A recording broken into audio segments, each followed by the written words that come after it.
Hey you all, welcome to this video where I will help you out how to take profit right here in Quantower. And the most easy way how we can do this is go right in the top and enable right here the order panel.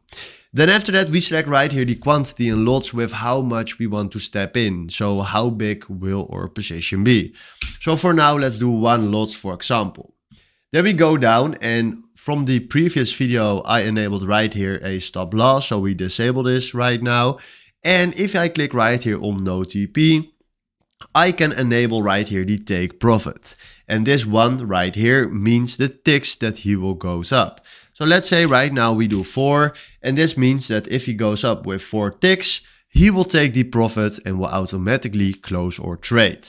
Then right now if you go down, we can decide right here or placing strategy, but right now this is fine. And then if you click right here on the market buy, we can directly buy it on the market. And then we select right here yes. And then we created ourselves a position right here on the market. So this is how you can take profit right here on Quantower. Hopefully this was exactly the video where I was looking for. Thanks for watching and have a wonderful day.